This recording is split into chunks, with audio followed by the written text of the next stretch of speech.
At one time or another, I suppose, many of you have wondered what prompts a man or a woman to become a spy. Well, there are as many motives as there are people. Money, patriotism, hate, envy, the list is endless. But tonight's story is of a man who helped change the destiny of the world and wanted in return only a tiny piece of ribbon for his lapel. Come in. General, I'm glad you came promptly. I hadn't seen you for weeks. Now this sudden message. What are you up to? I have an idea. A plan that I think Napoleon would be interested in. A plan for what? A plan to give him all of Austria. Almost as a gift. You know what you're saying. I know exactly what I'm saying. And the first thing is to get me an audience with him so I can present it to him. I have full responsibility for his intelligence operations. Now, Shulmeister, you know that. If I agree to your plan, he will agree to it. Now, what are your thoughts? These. I've been studying and notating everything I can find about the commander-in-chief of the Austrian military. Marshall Mack. He's no fool. Now, that may be, but he has one serious weakness. He's of the old aristocracy, and he cannot believe that Napoleon is loved by and has the support of the people of France. Well? Like all aristocrats, Mack believes that he's a nice fellow and his peasants love him. And if they do, then the people of France love their lord and master and hate Napoleon, a commoner, and will resist being ruled by him. I think that if we take the proper measure, I can go into Austria. You, yourself? Why not? I'm Alsatian by birth. I speak the Austrian tongue. There can always be a question of my loyalty. There could be at that. If I work it well, and I shall, I can play upon Mack's weakness, misinform him about France, Napoleon, our army. Remember, when a man wants to believe something bad enough, he will go out of his way to find evidence which supports him. So we do as I say, and then at the psychological moment, we strike. You realize, of course, the great personal danger you'd be in? If this could work, even a fraction of it, Bonaparte would pay well. Very well. Money? I don't need money. Savory, do you think if I succeed, he would give me the Legion of Honor? He is a man of moods. I've come to know that already. He's given the Legion of Honor to people because they paint well. He might do anything at any time. Now, what's your first step in this? You have under observation one of Mack's agents here in Paris. Isn't that so? How did you know that? That's unimportant. I also know that you've intercepted a few messages from this agent to Mack on the situation here in France. 2, to be exact. I want one of those letters brought to me so that I can study the handwriting. I'll have that done. And then we can go to work. When the letter was brought, Karl Shulmeister examined it carefully, and then, bringing to bear all his skills as a forger, he duplicated the handwriting almost perfectly. But the text was his own. One of the men who has been giving me very valuable information here is named Karl Shulmeister. He is Alsatian by birth and is suspected, however, by Savory of being unfavorable to Napoleon. Have that sent on exactly as all his other letters were. You could make millions forging bank drafts. It's all a question of what a man wants. That will take 2 weeks to reach Mack. At the end of that time, you pick up his agent here and have him executed so that Mack cannot check further with him. I'll arrange that. And the moment he is arrested, I go to Vienna.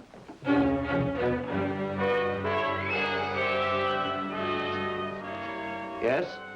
I would like to see Marshal von Mack, please. I'm sorry, you'll have to write for an appointment. I've just arrived in Vienna. It's important that I see the Marshal immediately. Right, I said. This is Army headquarters, not the Ministry of Sanitation. We go through channels here. My name is Karl Shulmeister. I don't care what your name is. This is the office of Marshal von Mack, and you write for an appointment, understand? How did you get in here anyway? I tell you, I just arrived. And I'm telling you that in 1 minute I'll call a guard and have you thrown out. What is this here? Enough noise for a drill field. I want quiet. I'm sorry, sir. This man came in and started a row. I'll call a guard. Marshal. I did not give you permission to address me. My name is Karl Shulmeister. Your name does not concern me. No, of course not. Still, it is Shulmeister. I'm sorry. I shouldn't have rushed in like this. Shulmeister. Shulmeister. That name I know for some reason. You have written to me? No. Shulmeister, you say? Karl Shulmeister? Yes, Excellency. I just arrived. Come inside.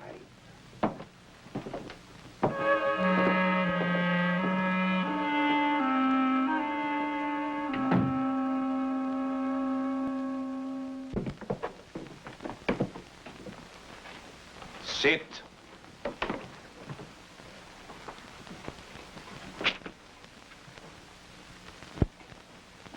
You are French, Schulmeister?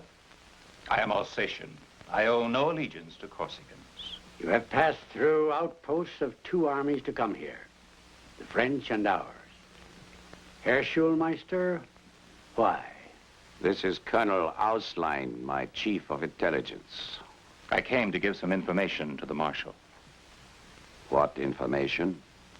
Before I left Paris, I worked in the administration of the army. I have documentary evidence of the mutiny of the entire French corps against the officers of Napoleon. Let me see that. The secret minutes of the court-martial. How did you get them? They were sent to me for filing. I kept them. I knew it. An army needs real officers, men of breeding and training. A man doesn't become an officer simply because some Corsican riffraff says he is. The ranks have to be able to look up to their leaders. Marshal, we have not to report on such a mutiny. It was hushed up. Action taken very quickly. Of course. There is a great deal in France right now that is hushed up, eh? More than anyone would believe, Marshal. The demoralization of the people, the fight against Napoleon's taxes. Herr Schulmeister, just why are you here? My superior officers began to have suspicions about my loyalty to Napoleon. I felt I should leave before they had me killed. Ha! All his pretty phrases about being an instrument of the people. The people do not want an instrument, they never have. The people want simply to be ruled. Herr Schulmeister, I have heard of you before. One of our agents mentioned you in a report. Mention me? Yes. And with your contacts and your knowledge of France, you might be very useful to us. Eh, Auslein? Marshal knows I am not given to quick judgments, as he sometimes is. I shall be willing to do anything I can. Good. We will find use for you. Don't worry about that. So tell me something. You have seen this Napoleon, this little corporal? Many times. He is very short, I hear. He is short. Short and fat. Ugly. Yes, fat and ugly. A perfect description of a French pig. It is ironic, but Karl Schulmeister, who was unable to arrange so much as a 5-minute audience with his emperor and idol, Napoleon Bonaparte, quickly and completely won the admiration and confidence of Napoleon's arch-enemy, Marshal von Mack. The proud aristocrat's door was open to him at any time, day or night. His reports were eagerly awaited. His advice was solicited and given careful and serious consideration. That the reports were clever fabrications and his advice carefully slanted to lure the Austrians into a trap never once crossed von Mack's mind. Do you mean it is actually true that the farmers of Normandy are refusing to supply food to the army, Schulmeister? This report comes from one of my most trusted sources, Excellency. But for them to kill their cows, the peasants, I know the peasants. If there's anything in the world they love, it's their cows. It's just another indication of how badly things are going there. And it's getting worse every day. I tell you, Excellency, France is ripe for the harvest. If you attack now, you could be in Paris within 2 weeks. Soon, Schulmeister, soon we will hit this Corsican corporal like a thunderbolt. And when I do, you will not find me ungrateful for your part in making it possible. I ask no reward from you for what I have done, Excellency. Believe me, it's been an honor and a privilege. Will that be all, Excellency? For now, Shulmeister. For now.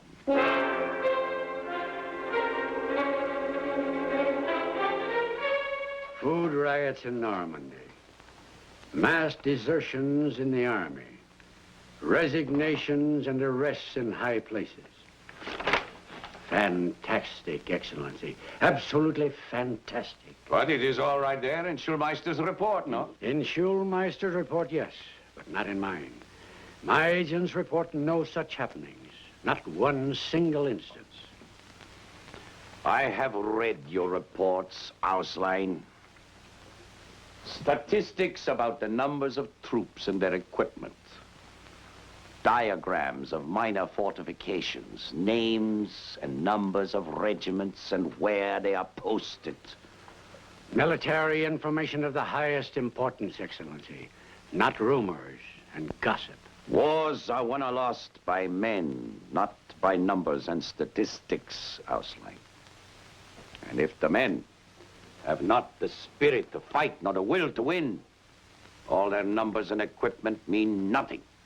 But the ambassador's report from Paris gives no indication of unrest or dissatisfaction.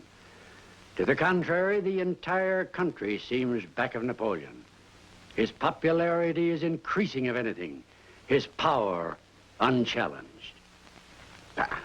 The ambassador gets all his information at fancy parties and balls given by Napoleon's lackeys. Shulmeister gets his information from the people. But all we have is his word, Excellency. How do we know? Enough, Auslein. I know he is speaking the truth. I know people. That is my strong point.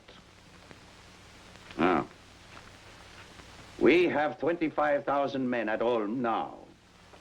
Within a month, I want 25,000 more. They must be shock troops, Auslein. The best in the Empire. 1 month from today, I want them ready to attack. You mean you will attack Napoleon on the word of one man? That is my decision. Implement it.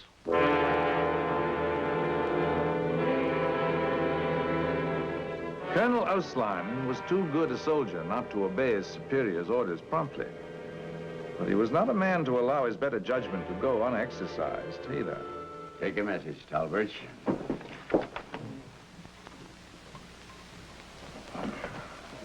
It is of the utmost importance.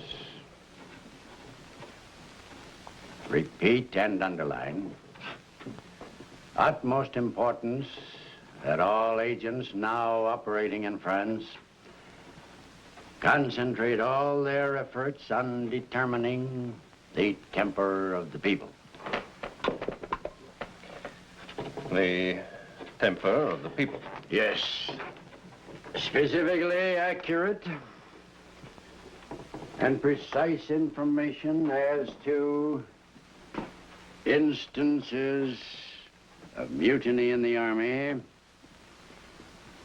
dissatisfaction in the civil population, unrest in the agricultural districts of the country is wanted. I couldn't help it, Shulmeister. The colonel was standing over me practically every minute until I got them coded and sent out. Is there a list of the agents to whom these orders have gone? It's attached to the copy of the message. That helps. Listen, Torbich, here's what you do. Any reply you get from any of Auslein's agents, you hold up until you hear from me. I can't do that. But you must. It is imperative. No, I won't do it. I've had enough. Little things I don't mind doing, but this... Auslein's got his mind set on it. If the smallest thing should go wrong, he will know it. Listen, Torbich, listen to me. If you don't do what I say, certain proof that one Captain Eric Torbich has been sending information to French intelligence will find its way to Colonel Auslein's desk. You wouldn't dare. Would mean you're finished, too. Would it, my friend? It would be your word against mine, and who do you suppose Marshal von Mack would believe? All right. Go on about your business. I'll be out of Vienna for a few weeks, possibly a month. I'll contact you when I return. In the meantime, keep your eyes open for answers to these orders and hold them for me. But Herr Schulmeister. Auslein's suspicions could destroy Shulmeister's carefully planned campaign to lead von Mark into a trap. There was only one hope. If he could get back to Paris with the list of Austrian agents before Auslein's orders reached them. By riding day and night, he reached Paris in 6 days.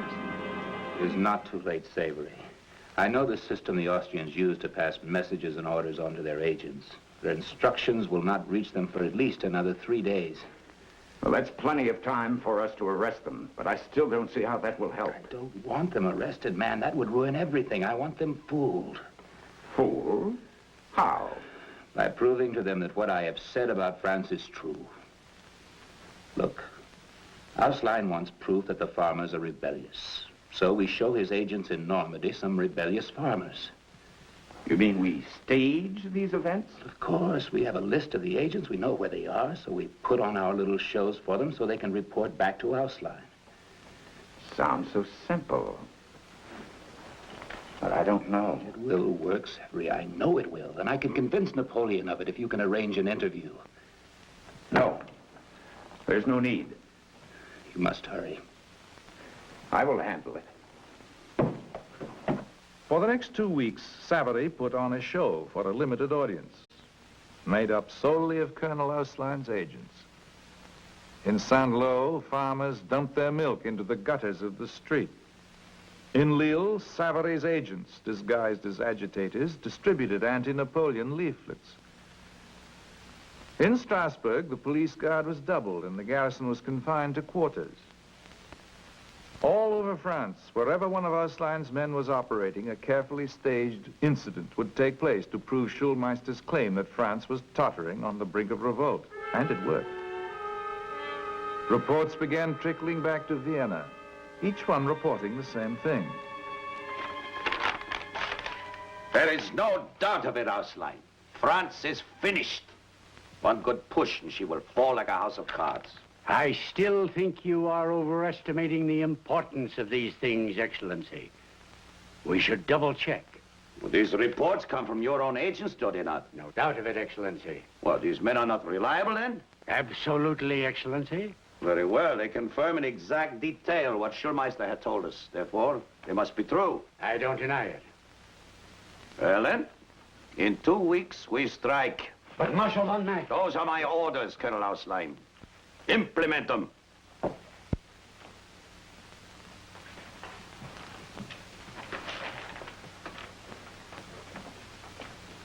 That Auslein. See, he's a bit of an old woman sometimes. No background. His family was Bavarian, I think, originally. Not real aristocracy. No dash. Well, I can't say as I blame him for being skeptical. I could hardly believe it myself when I was back there. Oh, Excellency, you should have been in Strasbourg. It was incredible. Open revolts in the streets, practically, by shopkeepers and peasants, mind you. All attacking the police and shouting, "Down with Napoleon, death to the Corsican." It is that way all over the country. Anybody who can read a report can tell. There is no doubt about it. This is the moment to strike. Paris in 2 weeks, Excellency. Eh? Yes.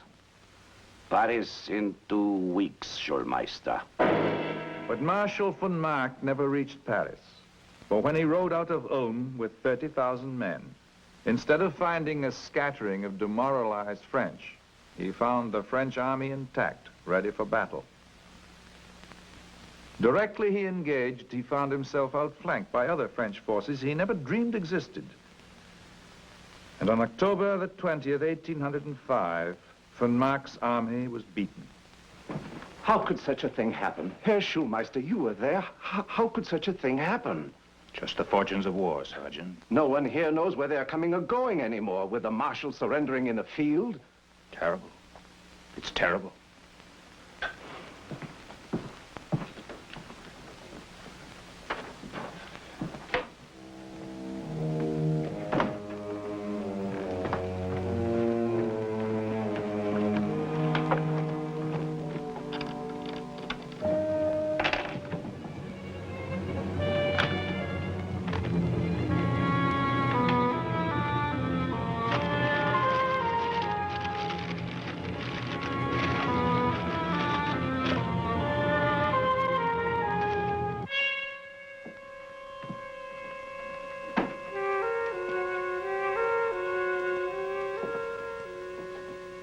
I knew it. I knew it from the start. You are a French agent. You fooled Mack into believing you, but you... I don't know what you're talking about. I was ordered by the War Office to remove all the documents from this safe. I have orders, too. And I have the keys. The only set there is. Where did you steal yours from?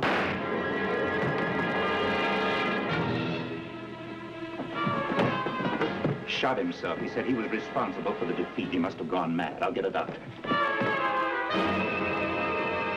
Shulmeister rushed directly to Paris, where he laid before General Savary all the information he had about the Austrian army and their further plans. There was no question but that final defeat for Austria was near. And less than 2 months later, her fate was sealed at the Battle of Austerlitz. 1 week after that fateful battle, Karl Shulmeister waited to see his god, Napoleon, who had sent word for him to come by and accept his reward for his part in the victory. Nothing can stop us now. Nothing. It worked. All of it worked. How do I look, Savary? You look fit to see Napoleon. Relax, man. He knows what you've done. Savary, look. The Legion of Honor ribbon? What? I had one made up just to see how it would look. I was curious. I won't put it on the outside until after the list is published. Here you are. Everything is in order. The draft was drawn up from the private bank and not the government. That is simply to obscure the transaction. Oh, wait. I understand I was to see the Emperor. He leaves for Vienna within the hour. Vienna? But doesn't he know what I've done? Surely he knows my plan The succeeded. Emperor knows everything. But Savary said that I was to be here. To pay you, yes. But I've done everything I could. I've worked, I've planned, I've lied, I've killed. He wants to see me. I'm sure he does. You're not telling me the truth. The sensible Schulmeister. But he's a great man, one of the greatest men in history. He wouldn't treat me like this. I've helped him to take all of Europe. The draft you hold is for 100,000 gold louis. And the Emperor's words to me were, if Schulmeister complains, please inform him for me that I know the value of spies in an army. And I consider, however, that the proper payment is gold and nothing more. Good day.